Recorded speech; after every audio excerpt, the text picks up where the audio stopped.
Olá, sejam bem-vindos para o programa Ecologia em Ação. No dia de hoje vamos discutir um tema que está preocupando as autoridades, está preocupando as entidades ligadas à questão ambiental, a sustentabilidade, que diz respeito à supressão de vegetação da Mata Atlântica em Santa Catarina. Nos últimos anos, o que se tem constatado, inclusive analisando as imagens satélite da região de Araquari, São Francisco, Guaramirim, Joinville, nota-se que quem mais se tem destacado no desmatamento de grandes áreas é o município de Araquari. Vejam só, nos anos de 2014 e 2015, Araquari desmatou 38.399,38 hectares. É uma área enorme da Mata Atlântica, uma mata que estava prestando serviços ambientais para o povo, para o Nordeste de Santa Catarina, para a sustentabilidade do clima, para a regularidade dos cursos d'água. Essa cobertura servia para isso e foi suprimida, e pelo que consta, pela demora em se ocupar estas áreas, muitas delas abandonadas depois de terraplanadas e aterradas, essas áreas estão sem utilidade e prestando um impacto ambiental negativo. Então, o tema de hoje é essa questão, muito séria, por sinal, e esses desmatamentos continuam em São Francisco também. Grandes áreas foram suprimidas na região de Ubatuba, da região do Capri, e o resultado é muito negativo.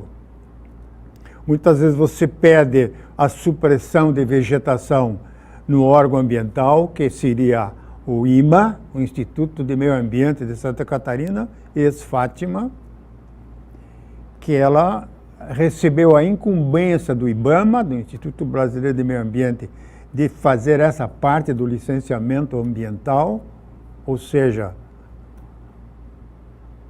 a supressão da vegetação da Mata Atlântica. E nos municípios que têm a credencial do Conselho Estadual do Meio Ambiente, o CONSEMA, para legislarem sobre licenciamento ambiental, esses municípios também podem dar atendimento e dar a autorização para desmatamentos, mineração e aterramento. Essa área enorme de 38 mil hectares ou mais, e a legislação, ela muitas vezes parece que é atendida.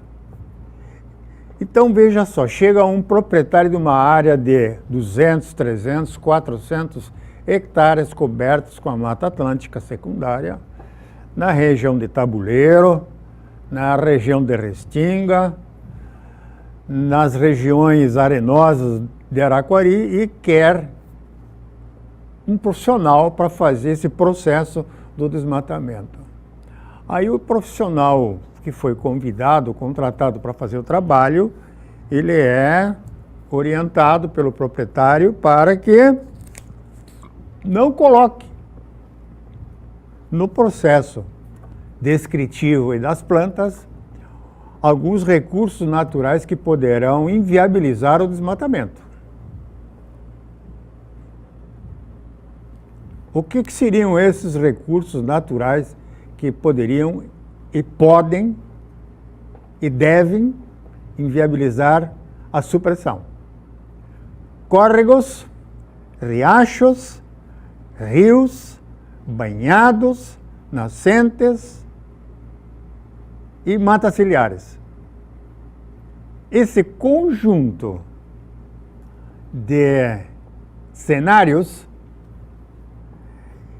colocados em cima do terreno, desenhados em cima, restituídos, reconstituídos de imagens satélite ou então de trabalhos de topografia altiplanimétricos, eles vão mostrar onde é que se encontram esses cursos d'água, onde é que estão as lagoas, os banhados, os pequenos córregos, que, atendendo ao artigo 2º da legislação florestal antiga, do Código Florestal Antigo, essas áreas são de preservação permanente.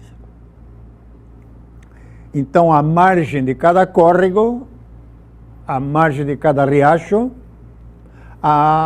no entorno de qualquer fonte, você tem 30 metros e para as fontes você tem 50 metros.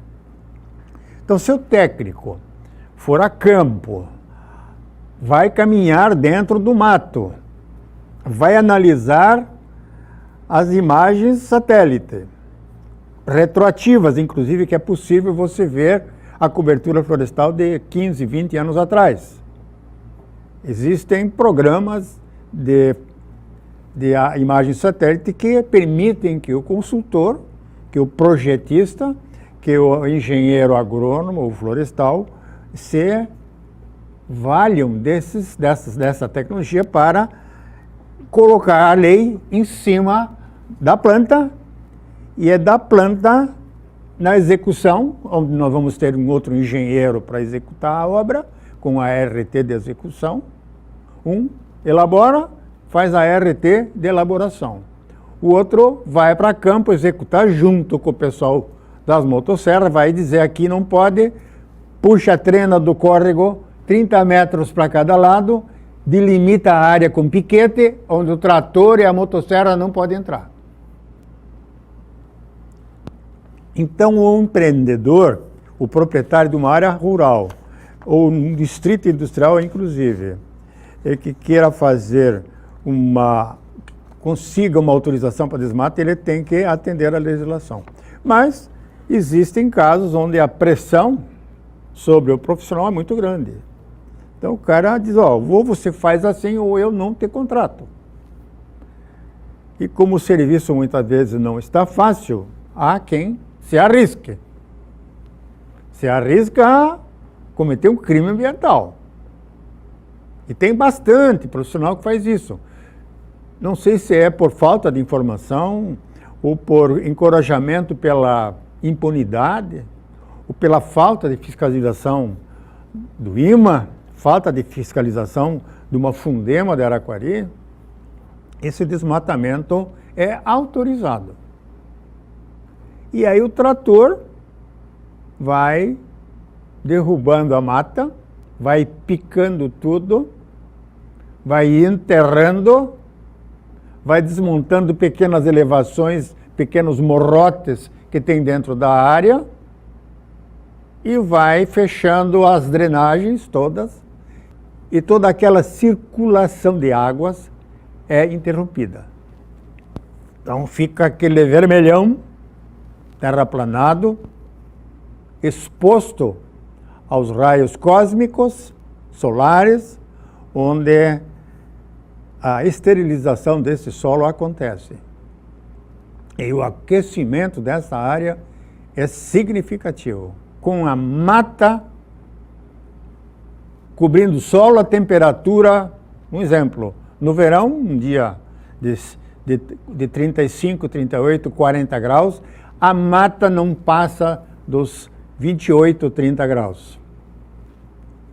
E no solo, sem a cobertura florestal, a temperatura chega aos 55, 60 graus, impermeabilizando, esterilizando e tirando toda a umidade que tem esse imóvel.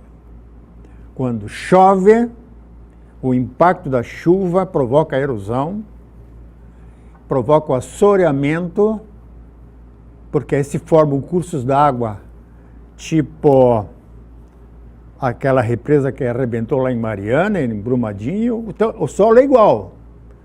Quando chove, aquela água, aquela sopa vermelha vai correndo em direção aos córregos, aos rios, e vai entupindo tudo. E vão chegar as águas barrentas, elas chegam no rio Piraí. O rio Piraí fica nos fundos da BMW e de outras empresas do lado de lá, da BR-101. É um impacto significativo. Então, o que tem se preocupado muito alguns colegas meus, algumas associações de meio ambiente, alguns conselhos municipais de meio ambiente, o pessoal do SOS Mata Atlântica, é a questão desse desmatamento gigantesco. E o solo, às vezes, fica exposto durante anos diante da especulação imobiliária. Isto é algo muito ruim para as condições climáticas que nós estamos assistindo neste início de século XXI.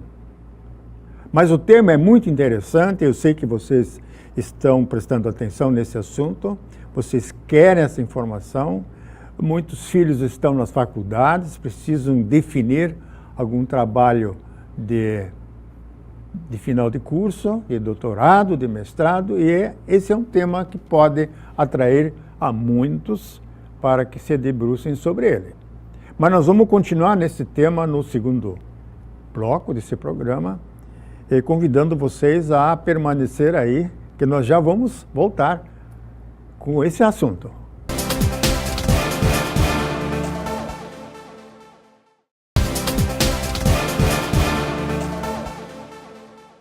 Retornando com o Ecologia em Ação, nesse segundo bloco, onde o tema é supressão da Mata Atlântica, eu queria voltar um pouquinho ao credenciamento das fundações de meio ambiente e das secretarias de meio ambiente para que possam licenciar ambientalmente projetos industriais, residenciais, imobiliários e rurais com desmatamento.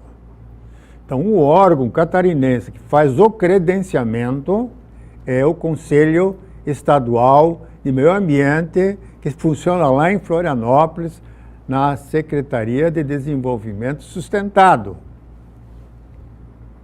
Então, lá dentro dessa secretaria está o IMA, Instituto de Meio Ambiente, e o Conselho Estadual de Meio Ambiente, que normatiza a questão ambiental. O organismo que avalia as propostas dos prefeitos municipais que desejam, eles e a sua equipe de funcionários, muitas vezes sob orientação de partidos políticos, eles querem licenciar. Então, o objetivo é facilitar o licenciamento, é criar assim uma pluma de proteção para que esse licenciamento seja facilitado, sem muitas vezes obedecer à legislação ambiental, comprometendo os profissionais severamente que fazem esse jogo, tanto da municipalidade quanto dos proprietários. E esse é um caso que o Conselho Estadual de Meio Ambiente analisa. Então, eu fui membro do conselho, eu sei como funciona, eu sei que é paritário, metade desse conselho tem representantes do poder público estadual, E a outra metade, 50%, é representado por entidades do terceiro setor, da sociedade civil organizada, entre as quais estão as entidades ambientalistas. Mas entre elas estão também associações industriais, os CDLs, as ACOMACs, imobiliários, são entidades do terceiro setor não público, mas que estão lá para também decidir e votar uma possibilidade de uma prefeitura ter a sua Fundema ou a sua Secretaria de Meio Ambiente acreditada perante o CONSEMA. Mas existem diversos requisitos para que uma prefeitura possa apresentar um quadro de profissionais que realmente tenha condições e preparo e especialidade para analisar os processos do licenciamento ambiental. São equipes multidisciplinares. Não são só engenheiros civis, são engenheiros agrônomos, florestais, biólogos, geógrafos, oceanógrafos, hidrogeólogos, engenheiros sanitaristas, engenheiros químicos. Essa é a polivalência técnica de uma fundação de meio ambiente que é autorizada a analisar e aprovar ou não os licenciamentos ambientais e os desmatamentos, incluindo, logicamente, a mineração, que está passando assim por uma camuflagem muito grande diante do DNPM, que autoriza de forma prioritária qualquer mineração, interessa ou não se é Mata Atlântica, se é morro, se é rio, manda destruir. Não tem dor nem piedade. Essa é a legislação que está sendo, inclusive, questionada nos ministérios competentes federais. Então, o CONSEMA autoriza uma prefeitura a fazer o licenciamento ambiental e a promover estudos e aprovações ou não, fiscalização, inclusive, antes e depois de feito o desmatamento, e autoriza, então, a agir desta forma legalmente, em nome da Fátima. Acontece que, muitas vezes, nós temos bons técnicos, excelentes técnicos, mas também temos, tanto no poder público como na iniciativa privada, técnicos que claudicam. São técnicos, às vezes, que não atendem às normas do Conselho Regional de Engenharia e Agronomia de Santa Catarina, e emitem ARTs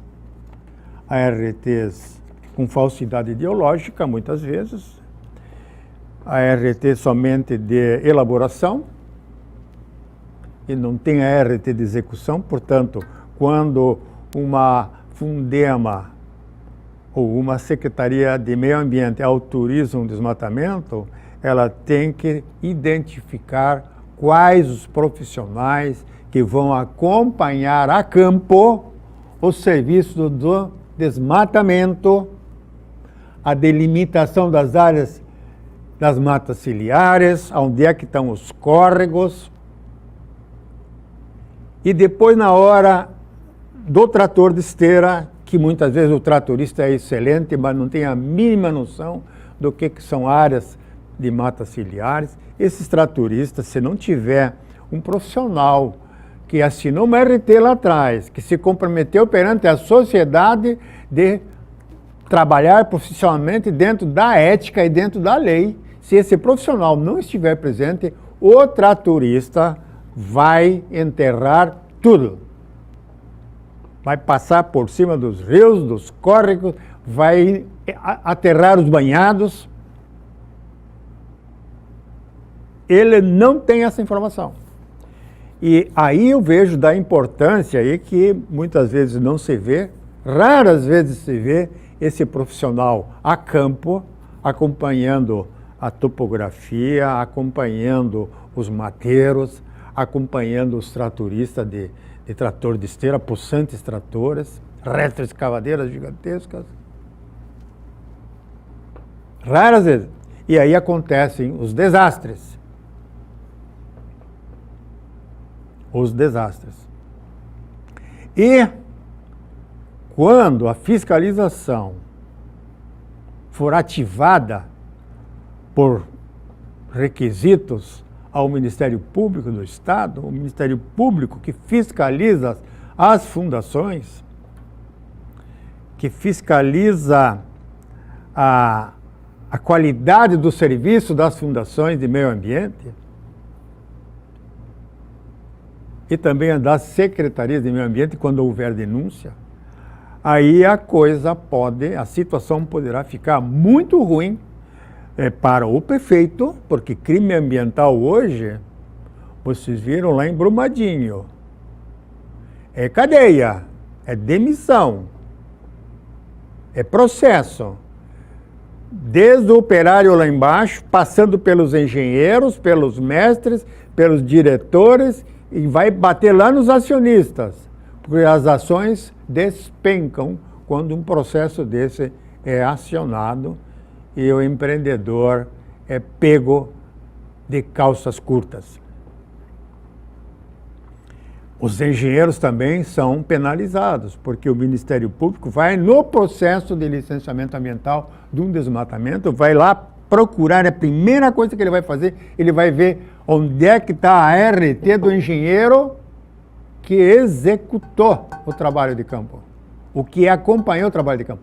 E também vai ver onde é que está o engenheiro que fez a elaboração do projeto, para ver se ele não omitiu nas plantas, nos cadastros, a localização dos córregos, dos rios, dos banhados, das encostas íngremes, das matas ciliares. É lá que começa o inquérito. A Lei 7347 de 1985, Ação Civil Pública e de Direitos Difusos para o Meio Ambiente e do Consumidor, ela prevê penalidades bem severas, ainda mais com a Lei dos Crimes Ambientais de 2010, que também pega pesadíssimo sobre os criminosos ambientais. Aí ninguém escapa. Então esse programa está fazendo um alerta muito grande, não só para os prefeitos da região da MUNESC, do Nordeste de Santa Catarina, mas também para os prefeitos que assistem esse programa, sejam eles do Amazonas, ou do Rio Grande do Sul, ou do Mato Grosso, e dos outros estados, porque o nosso programa ele também é apresentado no YouTube. E as visualizações no YouTube são aos milhares. Então, o questionamento que eu recebo destes assessores, desses que acessam o YouTube nos meus programas, é muito grande. E aí fica, então, um recado muito bom, muito importante para os profissionais que estão terminando os seus cursos de agronomia, curso de engenharia florestal, para que tenham ética, porque bons profissionais são requisitados quando há um crime ambiental em julgamento. Aí buscam os bons profissionais para ver se salvam da cadeia, se salvam das multas, das penalizações, que hoje em dia o Poder Judiciário está mostrando de que a realidade atual é outra. Eu deixei bastante imagens para vocês durante a minha alocução, nos dois blocos. Imagens essas, principalmente do município de Araquari, onde as vastos cenários lunares vermelhos e rosa são apresentados.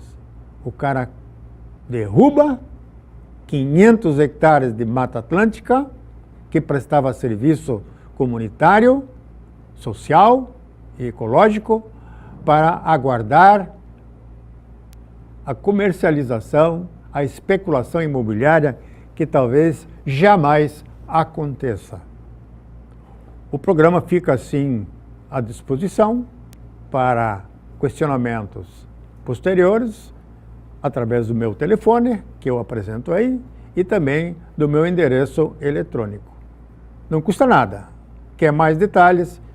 Como profissional deste programa, há 14 anos, me coloco à disposição de vocês. Até o próximo programa Ecologia em Ação.